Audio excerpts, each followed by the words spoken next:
Welcome back, ladies and gentlemen, to another episode of the Classical Antiquity Sidequest, a podcast covering topics from classical antiquity. The period of time is known for, as Edgar Allan Poe put it, the glory that was Greece, the grandeur that was Rome, but that might be too much of a top-down view of antiquity and probably incorrect. It's a nice quote, so I just threw it in there. But that fits perfectly with our next side quest, which will take us into antiquity's version of labor unions. I'm avoiding using the actual term because I will get the grammar wrong, and I do not want to get corrected repeatedly. We are going to discuss the book Strike, Labor, Unions, and Resistance in the Roman Empire. This book has been a huge hit in the classics world. There is so much hype surrounding it that the only comparison I can think of is the buzz when Taylor Swift releases a new album. In addition to the precursors, I mean that as a compliment, by the way. You can't see my guest laughing. I do mean that as a compliment, as having been the dad at the concert before. So in addition to discussing the precursors to labor unions and labor movements, we will discuss how people who were not at the top of the social hierarchical ladder organized and engaged in collective action to get things done and achieve their goals.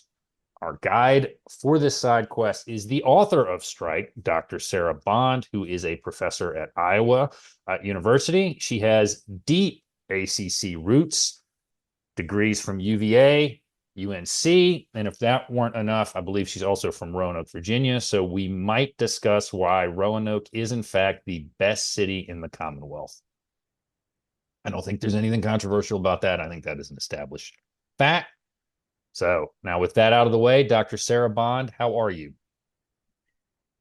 I'm doing great, just hanging out in Iowa City, which is where I live now. But as you said, I am from Roanoke, Virginia. I grew up just next to the Appalachian Trail, about 10 miles away from it in Roanoke City, over there near Patrick Henry High School, which is where I graduated from. So you went to PH. Hmm. This is going to be really thrilling for the non-Southwest Virginia folks who listen. But so you went to PH, and are you talking about the Botetourt uh, Appalachian Trail entrance? Is that what you were referring Oh no, to? we would drive over to that's not far from Roanoke College because I would always run my cross country meets on the Roanoke College campus, and then the AT is not far from there, and we would run the fire trail because you can't run the actual AT. You got to run the fire trail, which is the larger swath that they have cut to make sure that like fire trucks and stuff can get up there and get through.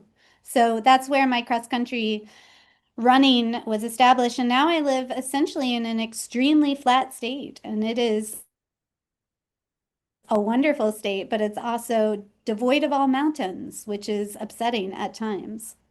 It is a change. And for people who are listening, don't get confused. Roanoke College is not in Roanoke; it is in Salem. This, as much as I have enjoyed living in Virginia since moving here over 20 years ago, this part of the Commonwealth, not the state, is directionally challenged. There's a lot that maybe is a little confusing. So Roanoke, Salem, do not confuse the two. You have to have a passport to go from one to the other. They are not the same. Just get that clear right now. That is a very, very significant difference. But anyway, so how is But it that that's you ended the up? background as to where I'm from. Oh, sorry. Go ahead. So before we get into Strike itself, would you tell us how it is that you became interested in this time period in antiquity, and tell us your classics origin story? Sure. I started taking Latin when I was 14 at Patrick Henry because within most Southern universities and high schools still, there's a very big focus on that being one of the foreign language choices that you can make. And that absolutely is a holdover from a lot of antebellum priorities that were instilled into education within the South. And so while I don't agree with antebellum slaveholders, for instance, I am glad that they supported the teaching of Latin. And then I took that for 4 years in high school, and then I graduated and went to the University of Virginia. And I started taking Greek, I think about a year and a half into being at UVA, and I declared my classics and history major, but I was still excavating in the summertime at a Native American site called Manasukapanal. And then I worked at Morgantina, which is in Sicily. And then I worked at Monticello specifically. And so when I worked at Monticello, I worked on excavations of Sally Hemings's mother's house that is in the fields outside of Monticello's what we call Big House proper. And working on the houses of enslaved people was something that started pushing me towards working with marginalized peoples and with people who were enslaved in the Roman world, which is where my expertise really is. And so they let me pretend to be an American archaeologist for a whole summer at Monticello, but that in part led to a lot of the same questions that scholars of slavery are writing about and thinking about within America, that I began to ask a lot of those same questions to the evidence that we have from antiquity. And so I went to UNC Chapel Hill to work with a guy named Richard Talbert, who is a wonderful ancient historian that just retired a couple of years ago. And he wrote a very major book on the Roman Senate, and he's known as a geographer and mapper as well. And he really pushed me to start to think about marginalized people from below, and instead of focusing on emperors and empresses and senators and even equestrians, to think a little bit more about people who are oftentimes shunned within Roman society and who also we have evidence for creating something called collegia, which are associations or groups that are just loosely formed. Sometimes they have memberships and sometimes they have dues that are being paid, but these voluntary associations needed a bit more study, especially for groups that had formulated in order to kind of create a subgroup that allowed them an identity in a huge Roman world that largely overlooked them. So it's funny that you mentioned Monticello. I am an OG Thomas Jefferson hater. I'm a big Jefferson hater, and I will not get into that here. That is not the purpose of today. But my daughter just took a trip to Monticello for school, and so my wife and I were like, well, okay, if you hear, Sally Hemings come up, you have to understand that they may try to sugarcoat that or put kind of some varnish on it, but that was just so we're clear, rape. That's what that was. And you need to Mm-hmm. understand that. She's 11, so it was kind of an uncomfortable conversation to have with an 11-year-old. But um, again, I will never miss a chance to hate on Thomas Jefferson, and that is a very unsettling part of the conversation that you have to have about him when that comes up. Mm-hmm. Mm. Yes. So, No sex between an enslaver and an enslaved person can be consensual because of the power dynamic that exists. I mean, if you are owning someone as chattel, how can they possibly not feel pressure to consent? And certainly there were many enslavers in Roman antiquity and in the American world that forced their enslaved persons to have sex or sexually assaulted them, oftentimes raped them and hurt them. And this is why chattel slavery is so horrendous in general. right. And I don't remember the age difference between the two of them, which is a problem in of itself, but it gets worse the more time and just anytime you look at it and the more information you have about it, it just gets worse. It's very, very Mhm. unsettling. And you did mention equestrians, and we'll get into your book, and this is kind of a good segue. Um, One of the things that was very interesting about your book was just I had never really thought beforehand how broad and diverse of a group the plebs make up. But you had talked about that around your book and some of your podcast appearances. We get this kind of simplified, sanitized version of history when we're younger because you have only so much time to teach it, right? And you overlook some of the more interesting parts is this was a broad, diverse group of people. It's just not like all the plebs were the same. Exactly. The plebeians were simply everybody who was not a patrician. It's an either or. Are you born into a patrician family?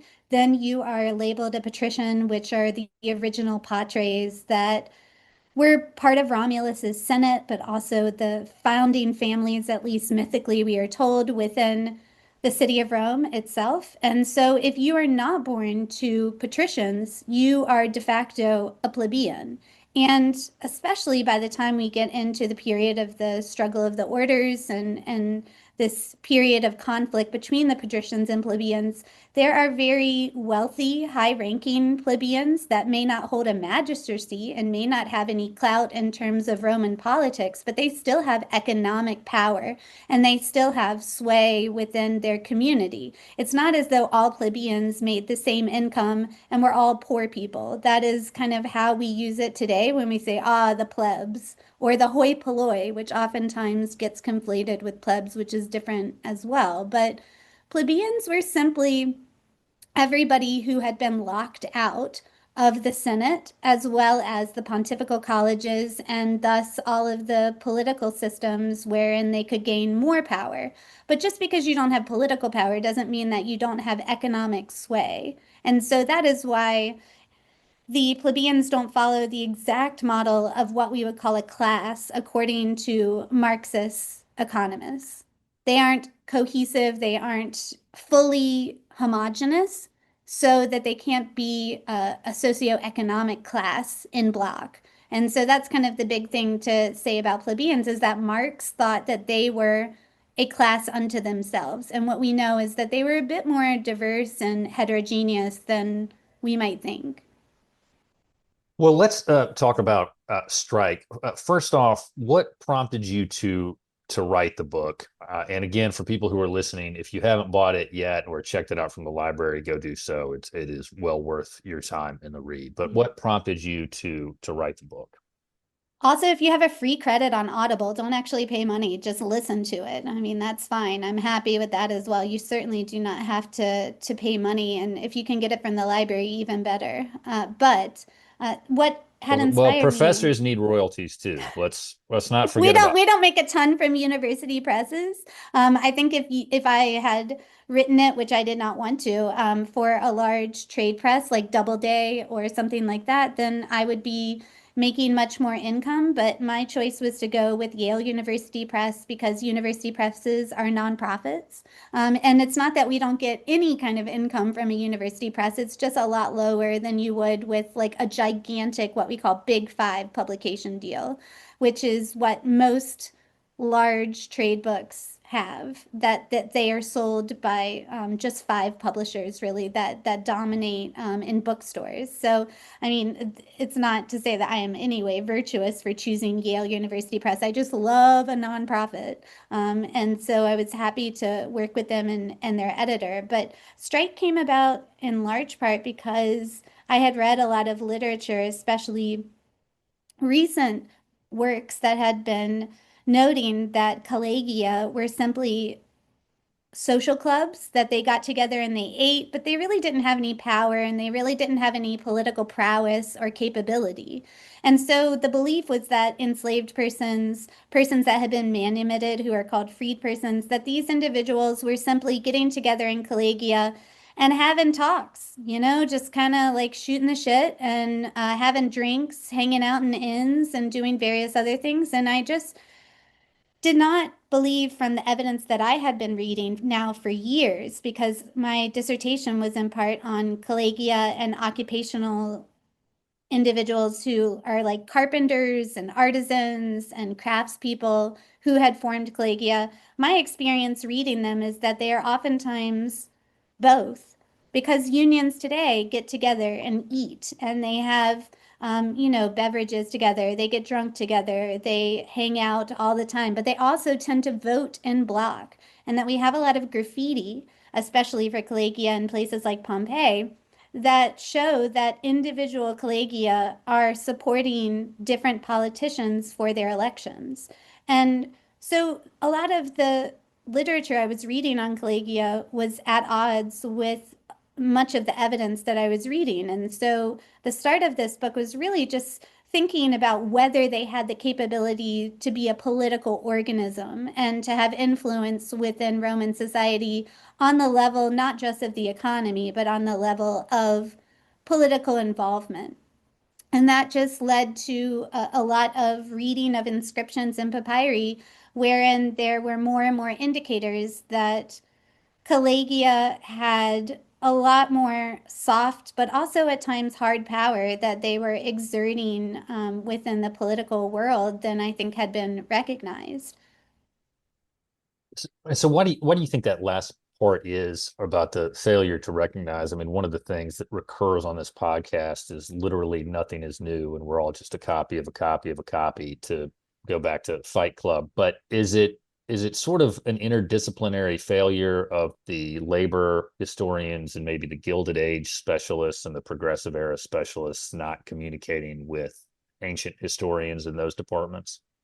Well, it just depends. A lot of the inscriptions that we know about, so there's about 3,200 inscriptions or papyri that tell us about various associations across the Mediterranean. And that's probably just a very small percentage of the ones that existed in total. I mean, think about how many clubs and associations you belong to. I know I belong to four, right? And so a lot of the identities that we hold within us are very multi-dimensional, and only 3,200 is probably a very low amount for what actually existed, because we think only about 4% of the ancient world has survived today, right? That 96% of it has just been ephemeral or has broken down or hasn't survived in the material record at all. And that means we're really only working with 4%. And that is why we so heavily privilege historians like Tacitus, Suetonius, Dio Cassius, all of these major writers who did not give a fuck about Collegia, right? They do not care about the day-to-day happenings of a carpenter or a silversmith or a goldsmith or a textile worker. That is not the concern of Tacitus. And so if we are looking to a lot of our classic historical sources in order to tell us about the political potency of day-to-day artisan collectives, we're just not going to be able to recover it in the same way. And so many of these inscriptions came to light in the late 19th century when they were published in a very large multi-volume set called the Corpus Inscriptionum Latinarum. And there are Greek ones as well that have been published in various epigraphic volumes as well. But a lot of the papyri and inscriptions are being excavated and found and brought together in the late 19th century. And so much of the theory around collegia and around the power of associations emerges during that time period, and the tone is oftentimes set by economic historians like Tenny Frank in the early 20th century, who believed that slave societies could never have a strike, because if you had a strike of enslaved workers, you would just replace them with somebody else, right? Like an artisan rises up in a strike, well, you would just use scabs immediately by being in other slaves. And that immediately erases the fact that most of the jobs, especially of artisan craftspeople who are also enslaved, are highly specialized. Like if someone picked me up right now and put me in a ceramics workshop, I would suck, right? I'm not interchangeable. You're not interchangeable, right? But a lot of the historians that were looking at the Roman economy in the early 20th century thought, well, a slave society could never have a strike because that would never function properly, right? Because you could just interchange X slave with Y slave, and that is simply not something that we Well, recognize today. it's expensive too. Oh, I mean, very. there's a reason to stick on the American South, which we've been kind of stuck on for a little bit in the background. There is a reason so few people come the Civil War actually owned slaves, as much as I would love to say it was all for moralistic reasons. It was very, very expensive. So the idea that you could just easily replace them is naive, to say the least. Yes. It's It's not just that. It is simply that other archaeologists like Mikhail Rostovtsev, who was much more understanding of enslaved persons and supportive of an understanding of history from below. He believed that the Roman economy simply did not have the industrial levels that were to the rate that he would say were necessary for strikes to happen. And then later social historians like Jonathan Scott Perry, who looks at Collegia and who is a friend, absolutely, simply did not see enough evidence for strikes in the ancient world. And part of that is semantic, because we need always from the jump to understand that the word strike emerged in the 18th century from sailors within Britain.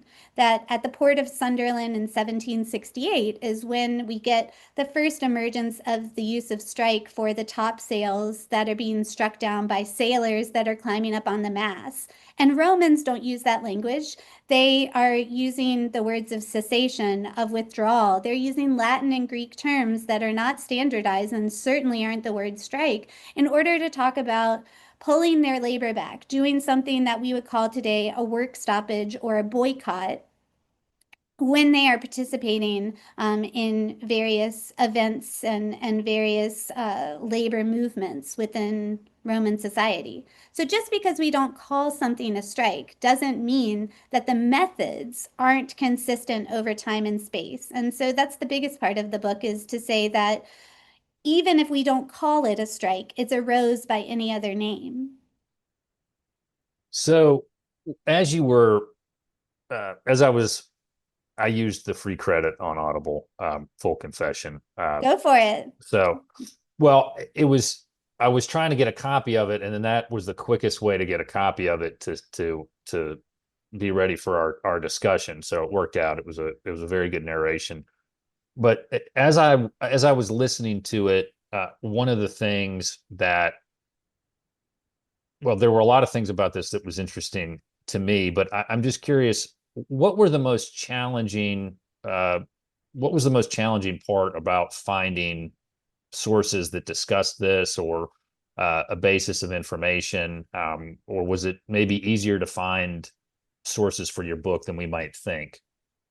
Well, I think the reevaluation of the struggle of the orders between the patricians and the plebeians, which is a struggle for power that goes from about 495 BCE to 286 BCE. So it's about 200-year struggle for plebeians to get more representation.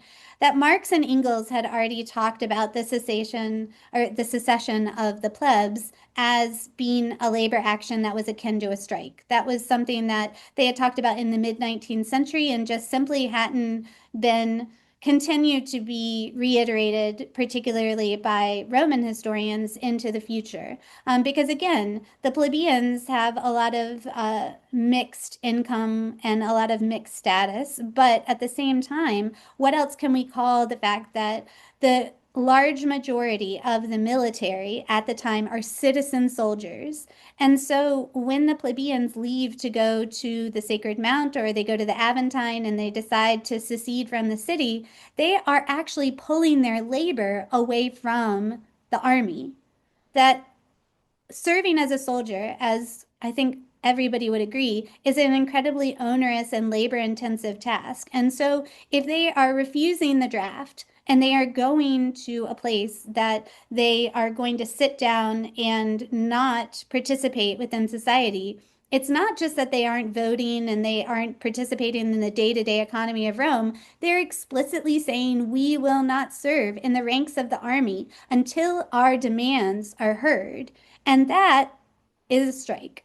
There's just no other way to really look at it. So I think Marx was right there. And then for me, it was about going to all of the labor upheavals, all the rebellions wherein I knew especially artisans were participating, and looking for evidence that wages were oftentimes a part of that disagreement. Looking and hunting for people who specifically were trying to get modification to their wages or to the environment that they lived within. And the most major papyrus that we have is actually from ancient Egypt, and it takes place on November 14th, which is the day that we are talking about this. It's called the Turin Strike Papyrus, and it shows Egyptian workers at the town of Deir el Medina under Ramesses III deciding to go to sit in the back of various temples in order to not work until they are given better rations and more frequent bread and immer as their payment.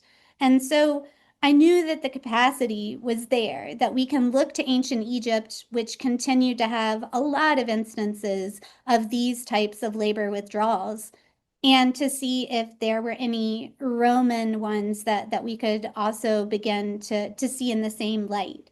And so part of it is looking more closely at inscriptions and papyri. Another part of it is what we call reading against the grain of traditional sources to see if perhaps we can see the perspective of artisans who are not necessarily simply going out and committing to mob violence for nothing, that perhaps we need to consider some of their context and whether they are mentioning the fact that they are trying to get better wages or that they are fighting against oppressive bosses or emperors, etc. And so a lot of this is bringing together disparate evidence and trying to piece together the capabilities of Calagia. And all this kind of has me thinking about, growing up in South Carolina, textile mills and company towns and all that stuff, and the way the union movement was violently put down in the South. But that's for another day.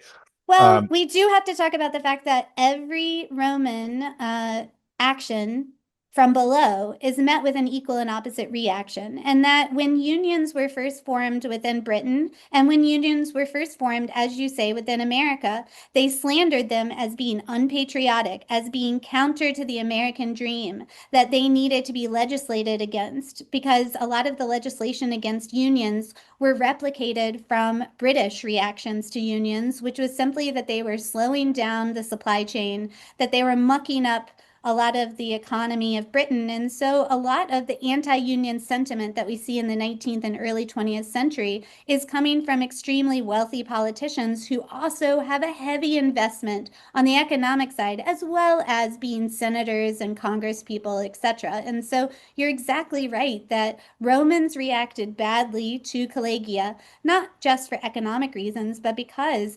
Calagia were part of the way that rebellions and pushback against the state formulated.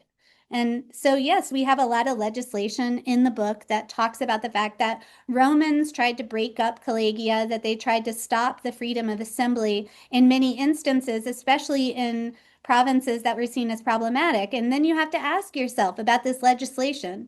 Why does it exist if there wasn't a real threat from Calagia? Why would they try and break them up or make them have a license to meet or keep them from meeting during the nighttime if there wasn't actually an anxiety and an implicit threat that is presented by these units within society? So yeah, that's the same across time and space, is that legislation will always be proposed by the powerful in order to protect their economic interests.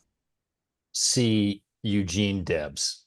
Just Yes. pick up a book about Debs. I love labor history. I had a great professor at College of Charleston, Dr. Hopkins, and he was big into that. I learned a lot about it. But again, time is really a flat circle here, folks. Mhm. So don't lose sight of that. But you talked about the threat, and that's one of the things. There were a lot of interesting things that I learned from your book. One of which was that Caesar comes to power and he kind of uses, to some extent, existing power structures and I'm going to get the grammar wrong, I think, but the collegia. Did I get that right? Oh, I'm that's using fine. plural. Yeah. Okay, all right.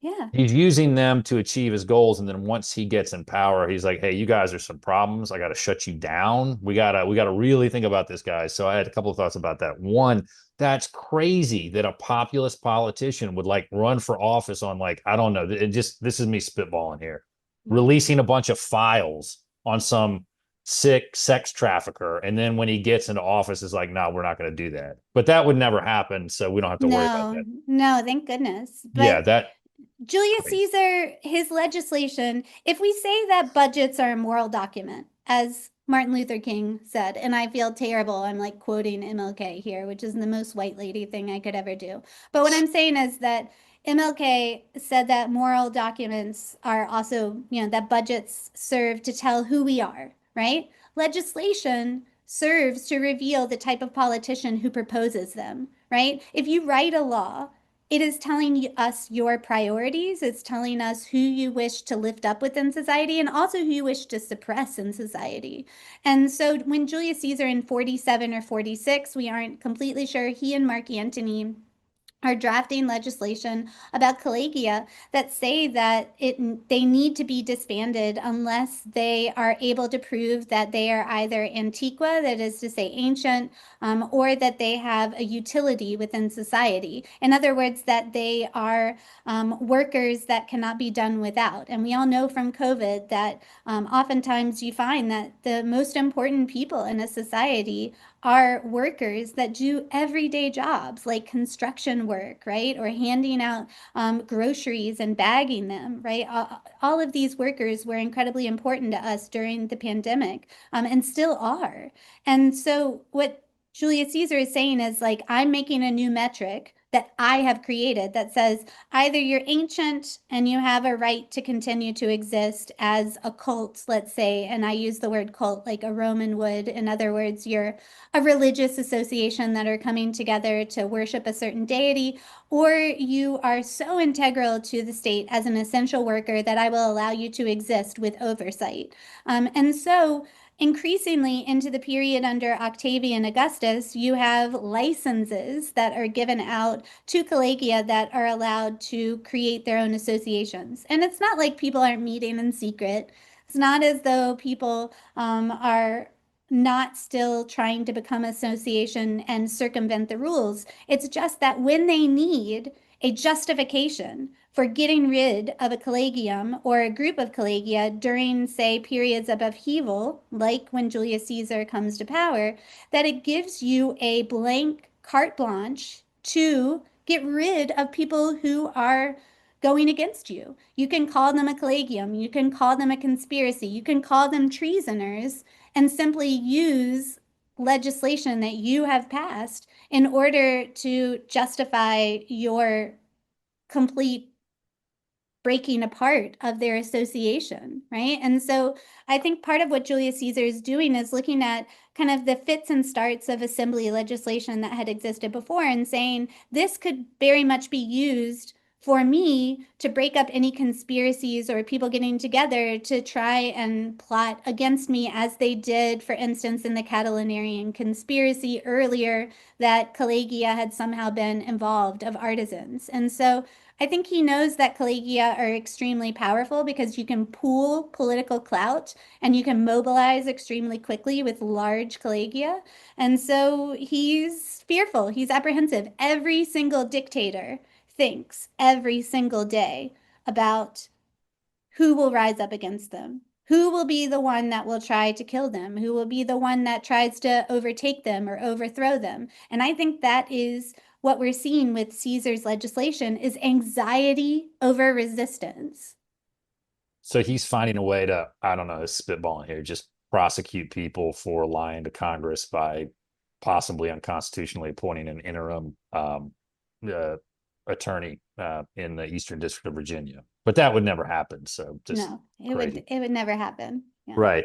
So uh, one thing though that I did find interesting about what Caesar was doing and Augustus was doing, and it seemed like that really stuck with the Roman state and the power structure. It sort of puts Christian prosecutions and persecutions in a little bit of a different light, at least mentally. Now, if you view it through the lens of this was more of, we're not necessarily concerned about your ideology, we are more concerned, or your religious beliefs, it's really, you could be a possible threat to the state itself, right?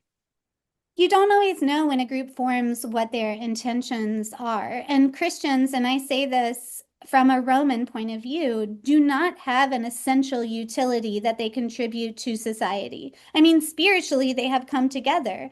making beliefs about their faith known and connections to each other. But from the eyes of Roman law and Roman society into the empire, Christians, as various types of collegia, aren't necessarily essentially contributing through their faith to society. And so they are not the same as a group of construction workers, or let's say a group of potters, or even a group of farmers who are very much contributing to the day-to-day lives of regular Romans. And so the metric that is created in the late Republic of like, are you ancient or are you useful to the Republic?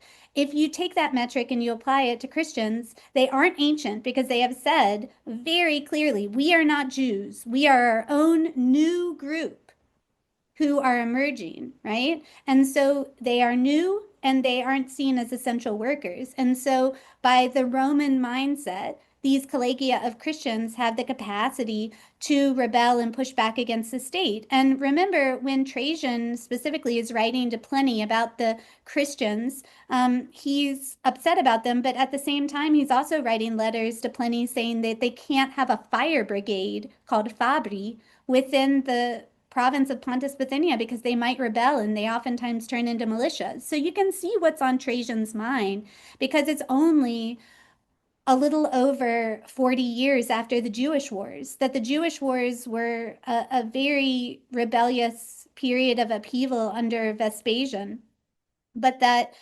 rebellion does still happen even during the Pax Romana. And so it's not just that Trajan is thinking about, oh, I hate Christians. I think he's more thinking about no new groups, guys.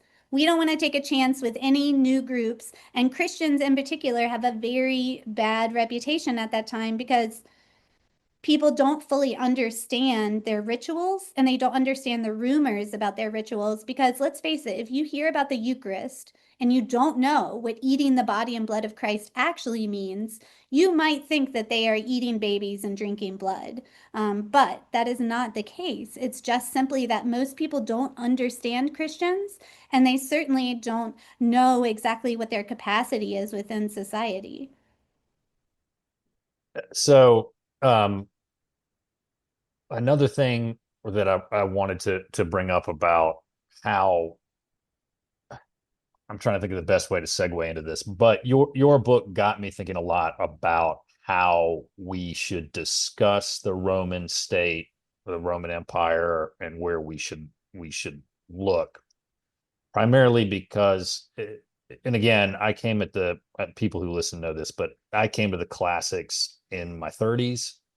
So I Mhm. don't have the training that most people would have. So I'm kind of That's coming at this. okay. Well, no, I'm coming at it from a little bit different Yeah. perspective. So I may be talking a little bit out of school about how it's taught. But from what I remember from high school and some introductory stuff was primarily, you're looking at the top, right? You're looking at the very top Mhm. level uh, folks at the social ladder in history, and you're missing some important context. And this is part of what I want to get into. And I think a good example of looking at history, and not to be pejorative, but from a bottom up approach, which this book does in many ways, gives you a little bit of a better understanding of things. Aurelian, I find, is a very fascinating historical figure for a brief reign. But you talk about the mint strike, and look, I'll lay my cards on the table. Pro union here, I would not mess with that dude. I would have called in sick that day on the strike. I'd have been like, yeah, yeah, yeah, let's do it, let's do it. And then I've been like, oh yeah, I just can't make it in. Right. To quote Clint Eastwood's character from Gran Torino, never notice how you come across somebody once in a while that you shouldn't have effed with? That is Aurelian. And the way he responded to that mint strike explains, I think, to some degree, why he was ultimately assassinated. Now, I could be off on this, but I do think when you put that mint strike, and I'd like for you to explain that to us here in a second, Mhm. in the context of his reputation for not liking graft and not liking corruption, it does kind of explain why he was inexplicably murdered after having this kind of amazing run from reorganizing and bringing back the empire perspective. Yes, Aurelian, he saw mint workers very much as expendable and individuals that he could rebuild after he absolutely wipes out almost all of them within the city of Rome because he sends soldiers to fight an a rebellion that is happening within the city of Rome at the beginning of the 270s CE. This is right, they don't know it yet, that in about 14 years, the crisis of the third century will begin to taper off and to be mitigated by a man named Diocletian. But at that time, they have had now decades of hyperinflation and coin devaluation, that there is a lot of what we're experiencing right now, that we have very high food prices, that we have a lot of, I mean, somebody said on 60 Minutes we don't. So yeah, I think the numbers and the certainly our experience going to the grocery store. I have a 5 and a 2-year-old, and then buying gallons of milk and bread. I would beg to differ, but the dissatisfaction under Aurelian, he's trying to address some of the popular resistance to him. But what happens is these mint workers, and I'm talking about individuals who mint coinage and not people who are making mints, of course, to eat. I just want to explain that because my students sometimes get very confused what I mean by a mint worker because, we just stopped minting the penny this week. And so coins aren't used as frequently as they were in antiquity. And so these mint workers barricade themselves inside of the Roman mint, and they barricade the doors on the Kylian Hill, and they refuse to work, and they refuse to let out any of the coinage. So this is a labor movement. This is something that all of these mint workers do. We know from previous inscriptions that they're predominantly enslaved persons and freed persons that are working within it. And they're holding the economy in Rome, the city, hostage, essentially, until they get their demands. And even though we don't know what their demands are, because our biggest source on this is the Historia Augusta, which is a very top-down type of history, we don't know what they were asking for. I can only imagine that they were asking for higher wages, or that they were asking to try and get a better work environment in some way, and then they would open up the doors to the mint. But instead, there's widespread looting and violence within the city as Aurelian soldiers are sent in, and thousands of people are killed, thousands of soldiers as well as thousands of civilians. And so, what does Aurelian do? He goes full burnt earth, and he kills most of the mint workers himself if they still exist. And then he creates a wait, he mobile mint to travel with him right. wherever he goes. There are mint workers that he can oversee and surveil directly.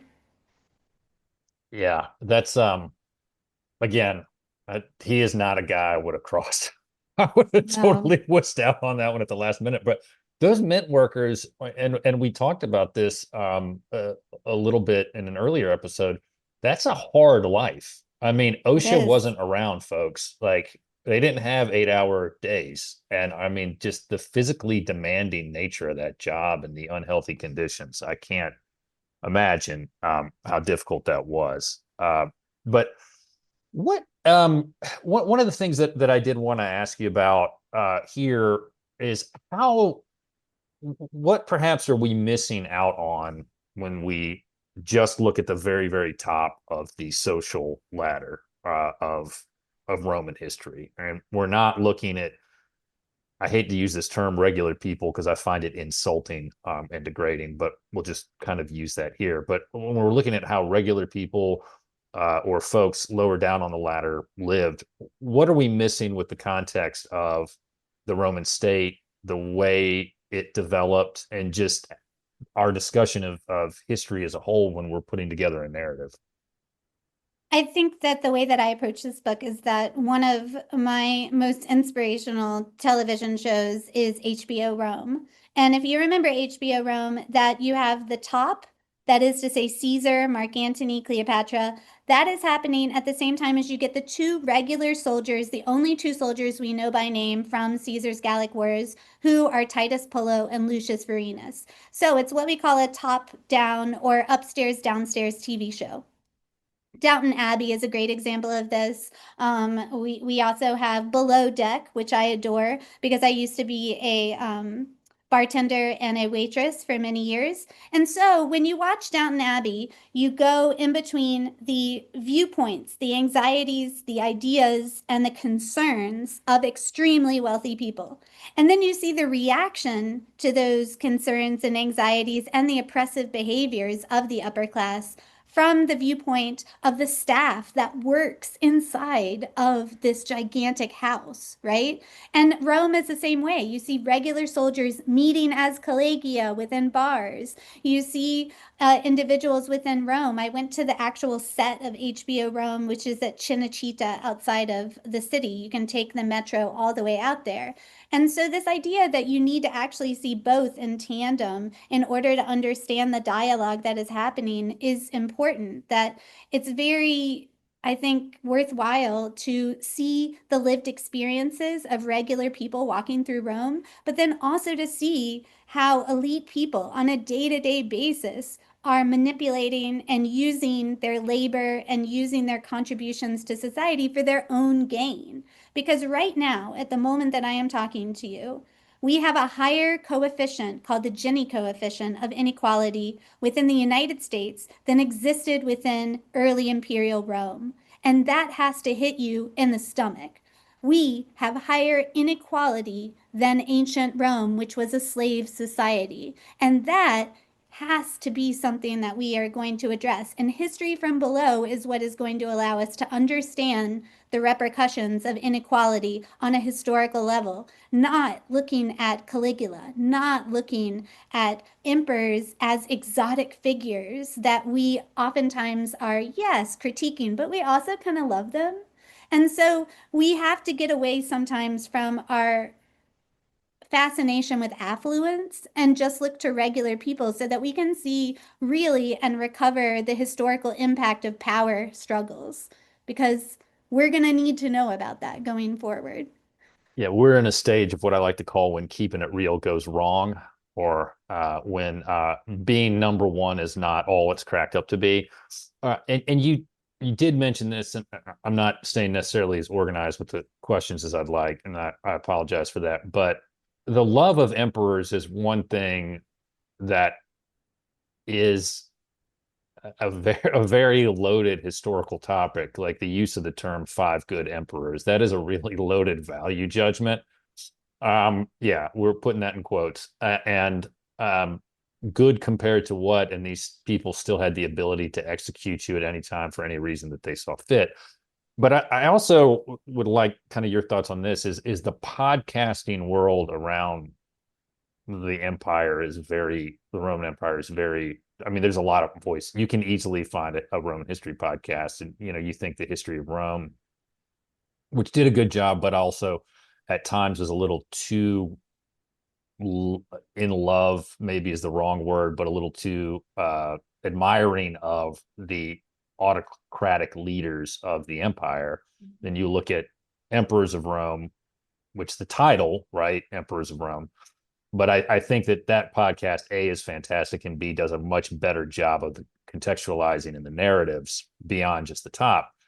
But it's hard to escape that looking at the empire and the emperors and the leaders of the empire. And I wonder if it's just because that source material that discusses them is so much more readily available, or because it's intellectually simpler and a little more shallow to just look at the top and then not get into the nitty gritty, or if it's a combination of things. I just wonder if you have any thoughts on that.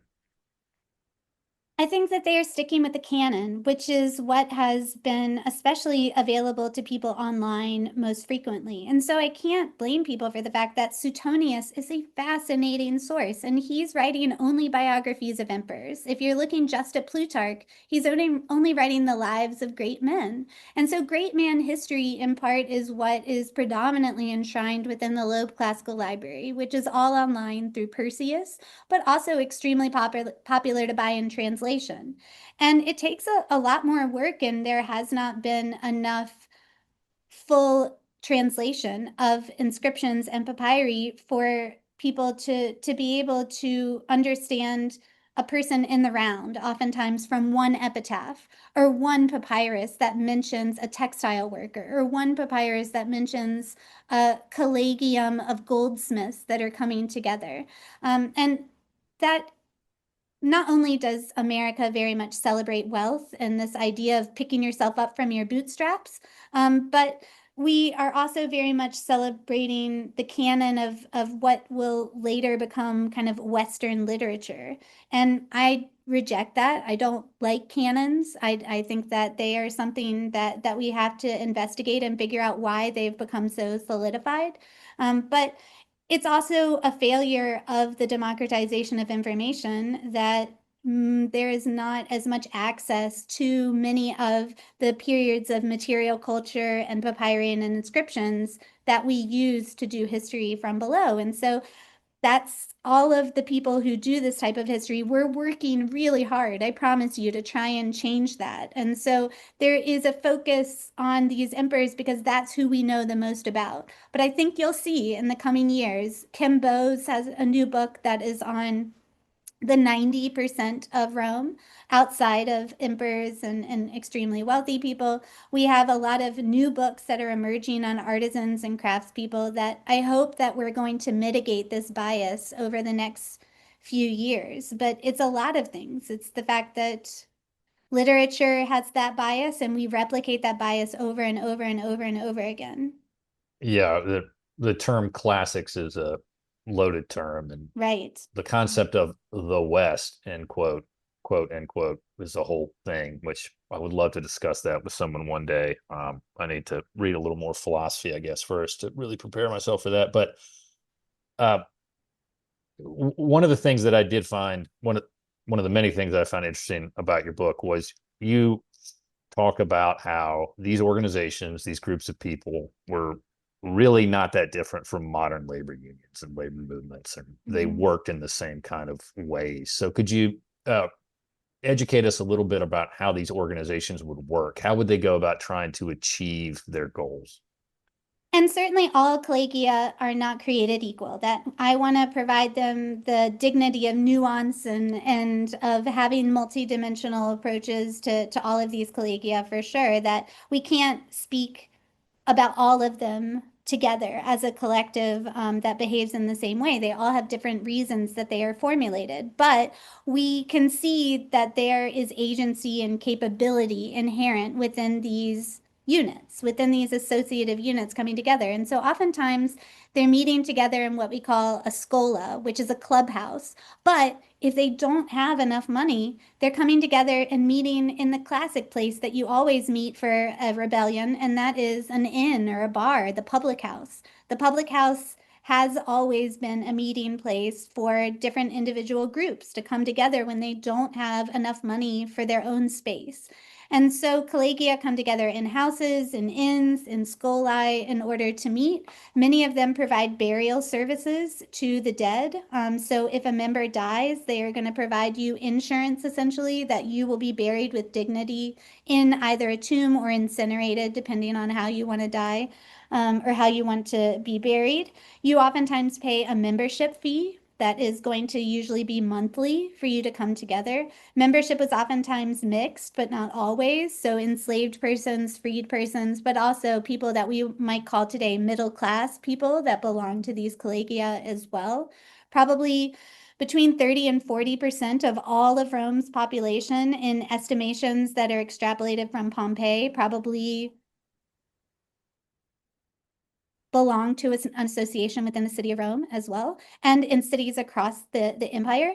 And they advocate for your needs and wants. And so if you need a government contract as a builder and as a carpenter, you belong to an association of builders called Fabri that has, for instance, people who are bricklayers, people who are going to put down the plaster, people who are marble cutters. All of these people come together in groups so that they can attain contracts, but at various times, and we know this from inscriptions, they threaten to walk off the job. They threaten not to come to work altogether, to call in sick, which is very much a labor tactic that oftentimes happens en masse. But these collegia, they are meant for the workers predominantly until we get to the later Roman Empire. Most of them are private until we get to late antiquity, when increasingly collegia begin to be formulated and overseen by the state as a form of control. And so private collegia are meant to work for and in the interest of their members. whether that is bakers that own bakeries or whether they're just regular people who are working within, let's say, a fullery in order to clean clothes through using urine in a fullery. And so, you know, one of the things, again, people can't see this, but I'm wearing a Virginia Tech shirt today. I'm working from home on a Friday. So, one of the things that these kind of discussions always draw me back to is what sort of future application this may have. And it makes me think about what we might see in the college sports ecosystem soon with NIL and more money through these college football playoff systems and what have you, and the way that they're making these students go. I mean, it's no longer the Atlantic Coast Conference. I call it the All Coast Conference, trademark, patent pending, copyright. You've got people going from Boston College all the way out to Cal to play softball and basketball and every other sport imaginable. It's crazy, and it's set up for football, but it's a lot more problematic. So for non-football sports, it's a lot more problematic for those athletes than for those students. But I'm just kind of curious, what sort of future applications or ways might we see things that you discuss in your book play out in the near future, using history as our guide? I think athletes are a very big sector that we need to start thinking about the past and present in terms of comparison because of course, the way that athletes, especially at the collegiate level, are breaking out into understanding their own power, understanding their own name, image, likeness, and capabilities is very important. But I think if we go back to the year 1992 and we think about Tom Glavine and the strike within Major League Baseball, then we will remember that athletes oftentimes have the highest level of social currency that is commensurate with economic needs and power. And so a lot of people hated Tom Glavine at the time because he is the one that led the strike and that stopped the World Series for that year. And as a Atlanta Braves fan my whole life. I think that about that quite frequently. But what they were doing is that they were leveraging their popularity in tandem with their economic needs. And their belief was that they needed to have more rights, that they need to have more representation, and that they should go on strike. And that is every bit their capacity as a union to form together. But the reason it was so devastating is because people love to go to baseball games and especially the prestige baseball games of the playoffs and the World Series. And so if we think about athletes in the ancient world, like pantomimes are not athletes, but they are extremely popular theater directors, etc., and are oftentimes incorporated into charioteer factions. For instance, charioteer factions are gigantic associations of charioteers, veterinarians, bear trainers, all these different types of people that put on charioteer matches in the circus. That these are the people that we have to look to for a lot of the labor movements and a lot of the labor upheavals because people don't always think of athletes as laborers, but absolutely they are workers. They are providing labor and they are giving that to society for a certain premium. But when those profits, when their name, image, likeness previously was capitalized on by other higher corporations, that they are trying to take back their power. They're trying to take back their agency and thinking about Roman charioteer factions, gladiatorial familiae, and various other athletic collegia as having the capacity to leverage popularity along with their economic demands is going to, I think, rewrite the way we think about sports history because sports is seen as entertainment oftentimes. Not that it's not athletic, but people see it as entertainment that they consume. And we need to move more and more together as thinking of athletics as a labor history.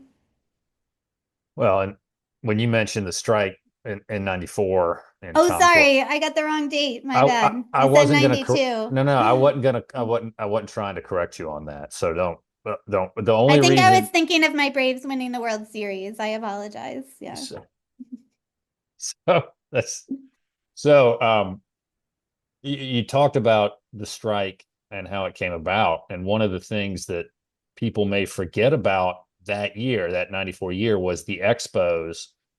Probably they had a really good shot to win the World Series. And some of you were like, who are the Montreal Expos? Well, there is no more team. There is no more Montreal Expos. There is now the Washington Nationals. And that strike, I think there's a documentary on Netflix that I just saw that I need to watch, but it's subtitled. It's a lot of it's in French, and I haven't had time to watch it. That strike had a lot to do with why there is no more baseball in Montreal. And so Yeah. the point kind of that we're getting at today, if you haven't quite gotten it yet, is the people that we think of as quote labor end quote do actually have a lot of power and they can make a lot of changes. I mean, Absolutely. I think a lot of what we're going to see moving forward and what I would love to see more of is simply conversations between people like podcasters and people who are writing books about Roman history, but also more conversation with unions themselves to talk about this longue durée history, because most of the time people think of labor organization as predominantly from the Industrial Revolution forward. But talking to people, just everyday people, about their capacity to change the world that they live in, even on small levels. These can turn into very big movements that we know from sociological studies that it only takes 3.5% of people in a society to contribute to community organizing for political change to happen, right? 3.5% is all that it takes to really move the dial in different ways. That we need people to understand that for many thousands of years, workers and regular people have understood their capacity to come together and then be able to work as one. I mean, e pluribus unum doesn't come from nothing. We are one out of many, and that is the mindset of all collectives. We just have to understand that we are stronger together.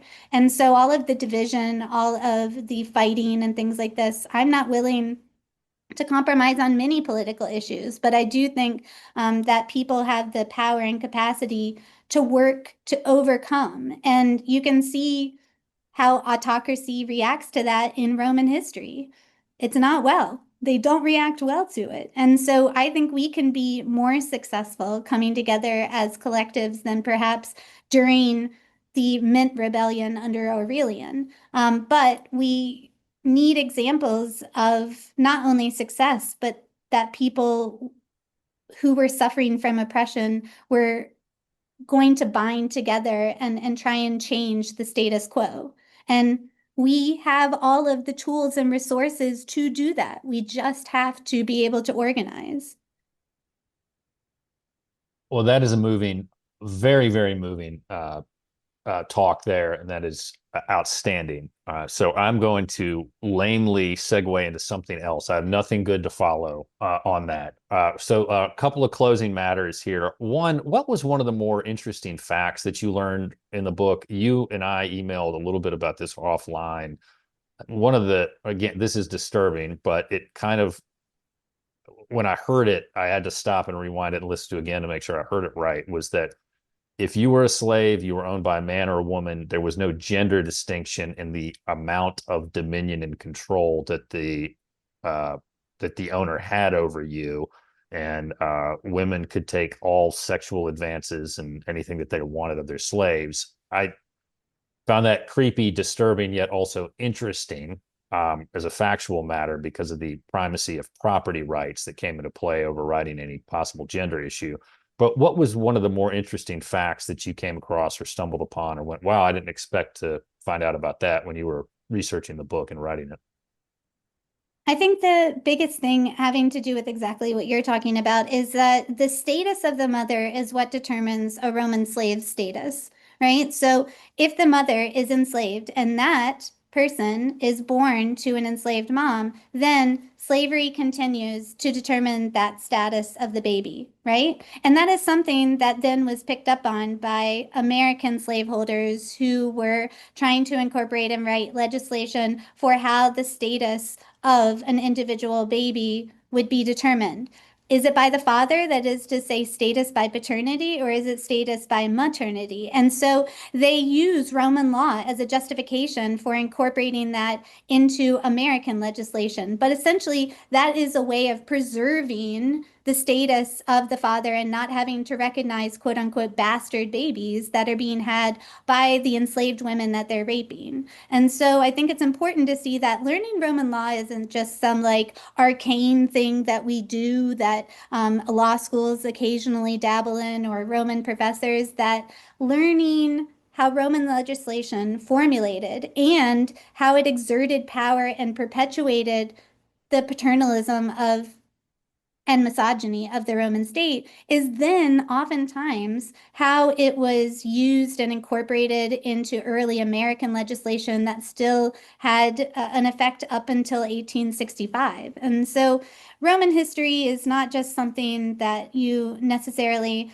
need to throw into the pile of exotic things to learn. I mean, I don't think Roman history is any better than any other type of history, but if you want to understand the influence of a previous society on the society we're living in. Think about the fact that Thomas Jefferson didn't even manumit all of the children that he had with Sally Hemings. He only manumits a small number of them in total, and he does not have to manumit them, and he does not have to recognize them as citizens or as people because, in part, of Roman law being used as justification for modern law. And all of that is just to say history matters. And I will never not proclaim that from the rooftops, but I think it's important to know where these ideas are coming from, especially when they're extremely pernicious and damaging.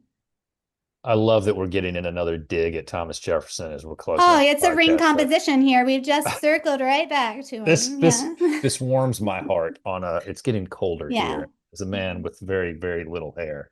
It's a rough time of year for me. Um, a couple of remaining matters. One, if we want to find you online, if we want to find you on the Mm, socials, you used to be on Substack, you are not there anymore. yes. Um, where can we go find you? Well, we moved over to Ghost, and so we're still past imperfect, and we have a great newsletter that comes out every 2 weeks that gives you a roundup of everything that's really going on in the global study of ancient history that's beyond just the Mediterranean. I'm on Blue Sky at Sarah E. Bond, and I also am on Instagram. I don't use it all that frequently, and most of that is a lot of stuff focused on the fact that I'm still a contributor to Hyperallergic, which is an arts journal online. So that's where most of my articles and things like that are. But I also have a public email address, as many, many people know, who send me lots of email, both good and bad. So you can also find my email address through the University of Iowa. And if you have direct questions or comments, if you could just be nice about it, or at least put it in a nice tone, you also can just email me directly at sarah-bond@uiowa.edu. And that's part of why I work at and love being at a public university, is that I love speaking to the public. I just prefer for us to speak in a kind of level tone. It's so weird because I was always led to believe that being a woman online is super easy and there's nothing to worry about. He said very sarcastically because you can't see my face. So, Yeah, I always want to hear from people. Just, I would hope that we can have a productive conversation rather than throwing barbs or telling me the things that you don't like in terms of ad hominem dislikes. Like, but I'm always happy to have a conversation. um, yeah, relax, people, just relax. Uh, uh, Last two topics. One, could you recommend a good book or collection of books for us to read? And then two, a suggestion for a future episode of this podcast. Sure. I love this book if you're very into understanding inequality. This is Walter Scheidl's The Great Leveler, and it's talking about violence and the history of inequality from the Stone Age to the 21st century. So it is a longue durée history, that is to say, it goes over many thousands of years, and it shows the impact of inequality on various societies. And I think that Walter published this, and it's now in paperback with Princeton University Press. It's very affordable now. I think it's between $20 and $30. And Walter Scheidel is one of the greatest Roman historians we have working now. The other book that I mentioned briefly earlier that just came out as well is Kim Bowes, who is a professor at Penn. She has a new book called Surviving Rome, and I think it's called The 90% in the Roman Empire. I forget the exact subtitle, but Surviving Rome is very good, and it's about 500 pages of looking at the economic lives of regular people walking through the Roman world and making many of the same arguments, but in a different and more nuanced way, that we're all coming together, I think, within the field of Roman social history and economic history to say that it's worthwhile to try and recover the silences of the past, that we can move forward with many more conversations and data and understandings of people that go well beyond the 1.5% that is the emperors and the senators and the wealthy. And so starting to see the lines and the different people repopulated within 60 million people that lived within the Roman Mediterranean at its height, seeing millions of people returned back to the annals of history is a wonderful movement. And I'm glad that all of us are participating in it, whether it's Daniel Padilla, whether it's Walter Scheidel or Kim Bowes, that there are lots of professors and historians, not just myself, who are working as a part of this movement. Well, great, great. Those are two good books to check out. I'm sure The Great Leveler will be very uplifting and not at all sad. Uh, so, Woo! um, Inequality, it's bad. I'll give you the thesis statement. It doesn't turn out well. and it perpetuates itself. And so, give us, if you can, a suggestion for a future episode of this podcast. I'm not promising it will happen, but I will try. My good friend Lee Bryce writes heavily on mutiny in the ancient world I love it. and soldiers who commit mutiny and whether a mutiny is a work stoppage or what type of uh, movement this really is something that is important and that we need to start thinking about. Lee Bryce is one of the best military historians we have working in the United States. So yeah, mutiny is the next episode I'd suggest. Excellent. I will definitely look him up and check him out. He's at Western Illinois, so he's not far from me. He's my academic brother. He's another Tar Heel. So Okay, I got you. we work in non-mysterious ways. We're all related. We got to keep the ACC connection going. That's So right. we'll do that. Well, thank you so much for coming on. I really appreciate it. If you want to find us online, go to the socials at Antiquity Pod for most of them. You can go to our website, classicalantiquitypod.com. You can call the podcast 540-632-0160. Ask a question, leave a comment. You will get on the air. If you have a question, either I will answer it or perhaps one of our guests will answer it. But again, call. We'd appreciate it. The theme music is by Brent Earhart. And stay tuned, folks. There are more episodes coming. I have to keep doing this because, as you know, the Classical Antiquity Sidequest is a podcast without end.